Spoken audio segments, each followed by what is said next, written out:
What's happening, people? We're back for the final piece of day 5 of our Classical Days journeys, and I did want to give a quick preview for the final day tomorrow, which is to say, and as I mentioned from the beginning, I will be concluding the entire run of Classical Days with the Moonlight Piano Sonata by Beethoven, so it'll be a nice bookend in relation to the way we started.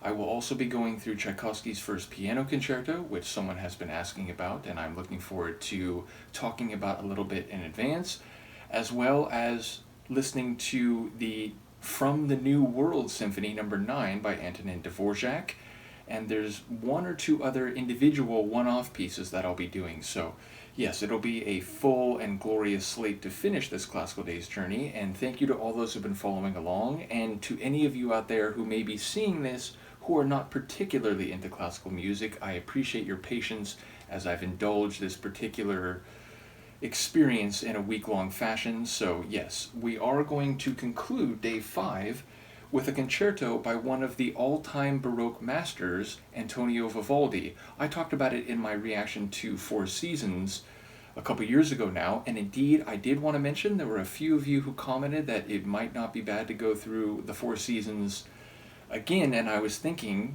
there's some different recordings out there, and I'd be willing to go through a different recording with a different conductor and chamber music group or light orchestra. So yes, that's something I will do in the future. Not tomorrow, but in the coming months, we'll go through another version of the Four Seasons.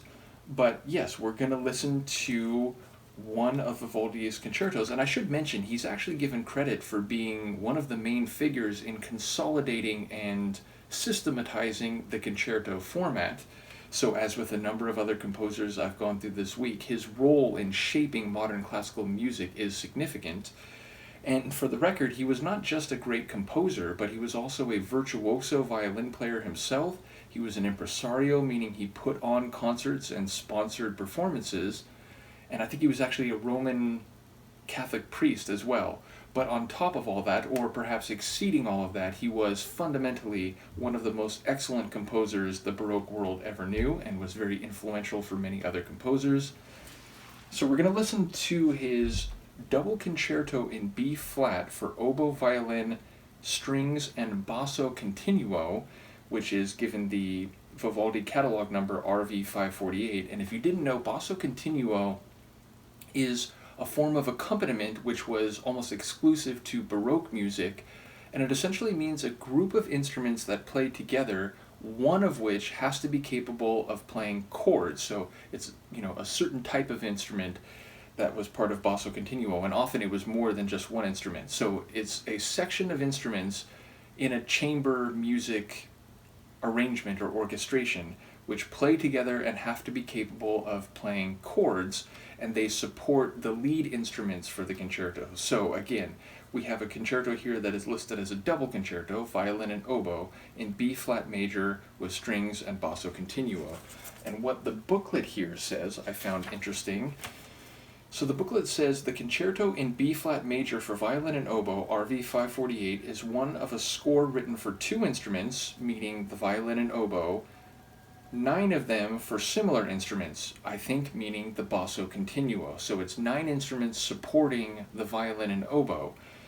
And it says there is another concerto Vivaldi wrote for violin and oboe, RV 543, where the 2 instruments play in unison, but in the B-flat concerto, there is a delightful interplay between the 2. So yes, that's what we're going to hear, a concerto where the violin and oboe have some delightful interplay together and are supported by strings and basso continuo. This is performed by the Delarco Chamber Orchestra and conducted by Istvan Parkany. So yes, let us give the first movement a listen, and just to confirm, once I put this back in, the first movement is an allegro, so it's played with some speed. So here we go. This is Vivaldi's double concerto for violin and oboe, violin and oboe, strings, and basso continuo. The first movement, allegro.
not only is Vivaldi right on the level with my other favorite composers, which is interesting because my other favorite composers are by and large later composers. Beethoven, who again is sort of the early Romantic era, Dvorak, who is in the late 19th century, early 20th century, and Mozart, who is the end of the classical era, transitioning into the Romantic era.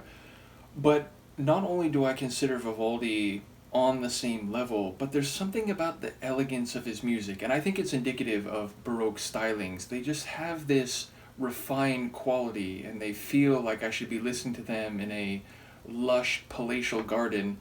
But yes, I feel like Vivaldi is perhaps my favorite string writer, like in terms of like using a particular instrument or set of instruments in a very compelling way. So yes, even though he comes from a different era that was technically like earlier in the development of modern classical music, I think he's every bit the composer that Beethoven and Dvorak and Mozart are. So, and of course Bach as well. So yes, I absolutely love Vivaldi's work, and this concerto I'm not particularly familiar with. I've had this CD for a long time, but it's been sitting on my shelf, and I wanted to do some Vivaldi this week, and so I picked it out and decided, just based on looking at the 5 concertos on offer here, that this is the one I wanted to do. But it is every bit as rich, lush, and string beautiful as I would expect it to be. I really did notice already the interplay between the lead violin and the oboe, so